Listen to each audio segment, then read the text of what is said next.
नमस्कार, मैं खुशी और आप देख रहे हैं सुप्रीम पावर न्यूज। तो आइए नजर डालते हैं आज की बड़ी खबर पर। मेरी माटी मेरा देश स्वतंत्रता के अमृत महोत्सव में सांसद मेंढे द्वारा युवकों को जागृत करने हेतु कमांडो ट्रेनर भारद्वाज ने जागृति की। खबर महाराष्ट्र गोंदिया से। गोंदिया स्थानीय क्रीड़ा संकुल में क्रांतिकारी चंद्रशेखर आजाद उनके नाती शिपू शौर्य ने सैकड़ों खिलाड़ियों का मन की बात से संवाद कर जन जागृति कर खिलाड़ियों का उत्साह बढ़ाया। इस अवसर पर सांसद सुनील मेंढे, पूर्व विधायक गोपाल दास अग्रवाल, सभापति टेम्बरे, अपूर्व अग्रवाल, सुनील केलनका, संजय कुलकर्णी, भाजपा जिला अध्यक्ष तथा गजेंद्र फुंडे आदि प्रमुखता से उपस्थित थे। गोंदिया से सतीश पारधी की रिपोर्ट। तो गोंदिया में अभी हमारे सुरेश नागपुर शहीद हुए, तो उनकी मिसेज सर 2 साल शादी को हुए, 6 महीने के बच्चे है सर। तो वो अगर चलो उसमें डेयरिंग है सर मैं आपका वीडियो देखती मुझे बहुत पसंद आता है और मुझ में उसी की सर डेयरिंग भी आई है सर। इंद्र पारधी चिराखानी के वो भी शहीद हुए हैं, उनकी भी रखती हूँ सर।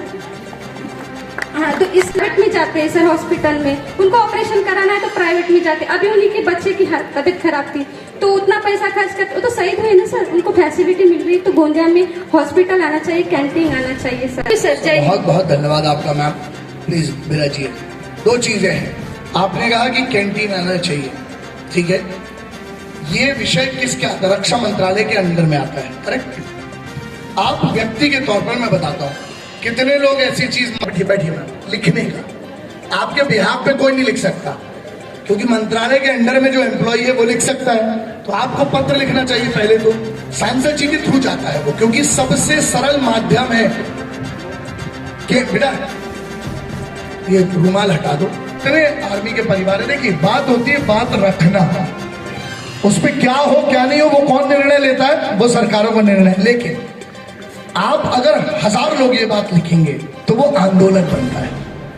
आज तक इस देश में कोई, मैं सिविलियन की बात कर रहा हूं, यस, तो यही हम ऐसे ही अगर याद रखेंगे तो फिर झूठे हो जाएंगे, क्योंकि झूठ याद रखना पड़ता ना कि आप किस प्रकार के हो। अब बात आती है जो हमारी मां ने सिखाएगी, बेटा अब तो नहीं दिया जाता, सत्यानाश हो गया आप लोग पूरा। इधर अब भी सामने आपके किसी को कोई है जो दारू की एक बोतल कंबल में बिकते हैं, इनको सुविधाएं चाहिए इस देश में, यही है ना। हमसे काहे वो पूछते हो? आपने सरकार चुनी है, आप केंद्र सरकार को पत्र लिखिए, आप अपने इधर के नेताओं को पत्र लिखिए। अब नेताओं से जब हमारी बात होती है तो मालूम क्या बोलते हैं? लिखित में सरकार, याद रखना, सुप्रीम कोर्ट चले जाओ, आर्टिकल है सुप्रीम कोर्ट में कुछ ऐसे, मतलब हमारे कॉन्स्टिट्यूशन में, कि आप डायरेक्ट सुप्रीम कोर्ट जा सकते हो किसी भी चीज के लिए।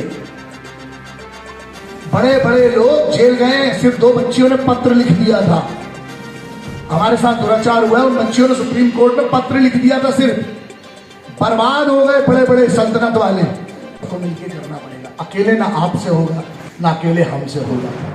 अकेले इसलिए कुछ नहीं होता है क्योंकि हमें जितनी समझ है, जिस दिन सब मिल जाएंगे ना, प्रॉब्लम क्या है, अपन को तो हिंदू मुस्लिम भी देखना है, अपन को तो, मैं सनातनी हूं, मैं बहुत गर्व से कहता हूँ सनातनी हूँ, शिखा रखता हूँ, रुद्राक्ष पहनता हूँ, दुनिया के हर कोने में किसी के पाप में करने का हटवाले मेरे से। क्योंकि सनातन सबका है, कैसे सूर्य सबका है ना। सनातन धर्म क्या कहता है कि सब कुछ सबका है, हम सबके हैं। मैं किसी के धर्म का अपमान करता नहीं हूं, किसी के बाप में दम हो, किसी की औलाद में दम हो, मेरे सामने मेरे करके दिखाए, मैं गाड़ दूंगा वहीं पर, फिर देख लेंगे आगे क्या होगा। हमें धर्म भांड है किसी पे दम जो मीडिया को भांड बोले। हमारे बलिदान करते हैं हमारे सिपाही, तो ये क्या लिखते हैं बेवकूफ लोग कि मारा गया। सिपाही मारा नहीं जाता है, वतन के लिए अपनी जान देता है। आज हम सर्वोच्च बलिदान बोलते हैं, सबसे ज्यादा कॉमन जिसको हम लोग जानते हैं शब्द क्या है? शहीद बोलते हैं। उस पर भी एक नरेशन है, उस शब्द के भी बहुत सारे मतलब है, लेकिन वो चलन में है इसलिए सर्वोच्च बलिदानी हुतात्मा। लेकिन उस पर भी सवाल उठ जाते हैं और सब चुप बैठे रहते हैं, क्योंकि अपने घर का थोड़ी कुछ जाता है ना। में आता इनका क्या करोगे? चलो इससे निपट लेगी मिलिट्री इंटेलिजेंस से, रॉ है, आईबी है, बाहर वालों से निपट लेंगे। आईबी नहीं बट रॉ, INW है वहां पर, military intelligence defence intelligence agencies है, उसके लिए काउंटर इंटेलिजेंस यूनिट्स है, वहां पर कमांडोज है, घुस के मारेंगे, पहले भी मारा है बाद में भी मारेंगे, वो बात अलग है। बाहर के दुश्मन है, अंदर के दुश्मन है, वहां क्या करोगे? उनके खिलाफ तो आवाज नहीं उठती। अब लोगों को लगता है कि साहब हम क्या कर सकते हैं, अपना काम ईमानदारी से करो ना, तो किसी की जरूरत ही नहीं है। एक आदमी बोलता पुलिस करप्ट है, लंगोट रखी है टाइट और पेपर रखे हैं राइट, हम काहे को डरे?